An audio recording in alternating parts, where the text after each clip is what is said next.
નમસ્કાર મિત્રો, કેમ છો? આજે આપણે વાત કરશું 2025ની નવી ભરતી માટે. તેની જાહેરાત આપણે બહાર પડી ગઈ છે. 2025 આપણા માટે બહુ મોટી ખુશખબરી લઈને આવી છે, તે આપણે જાણીએ. જો મિત્રો, 2025 તો હજુ દૂર છે, પણ આ વર્ષની ભરતી પણ આપણી પોલીસની બાકી છે. નવેમ્બર ડિસેમ્બરમાં આપણી ભરતી આવી જશે, તે પહેલાં તેની તૈયારી કરવાની છે.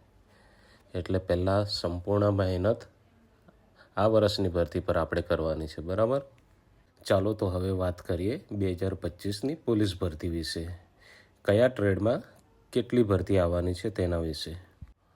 તો પહેલાં ભરતી આવવાની છે SRPFના હથિયારી PSIની. એની ટોટલ વેકેન્સી છે 129.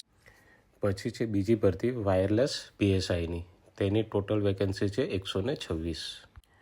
પછી નેક્સ્ટ ભરતી છે MTPSIની. તેમાં ટોટલ વેકેન્સી 35 જ છે. પછી આવશે ટેકનિકલ ઓપરેટર. તેમાં 551 વેકેન્સી છે. પછી આવશે head constable driver mechanical grade 1ની ભરતી.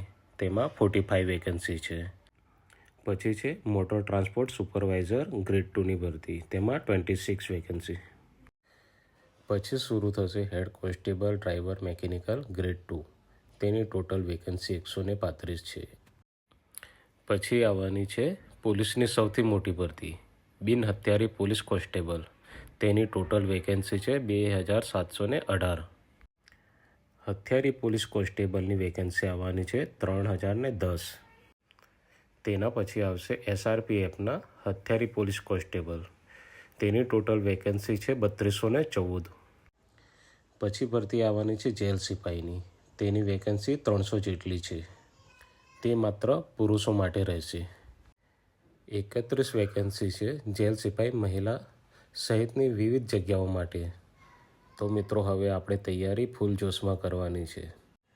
અને હવે મનમાં એવું ઠાની લો કે હું આ વર્ષે ચોક્કસ પોલીસ બનીને રહીશ, અને એ પૂરું પણ કરવાનું છે. તમે ખૂબ સારી રીતે તૈયારી કરો એવી મારી આશા છે. સૌને બેસ્ટ ઓફ લક.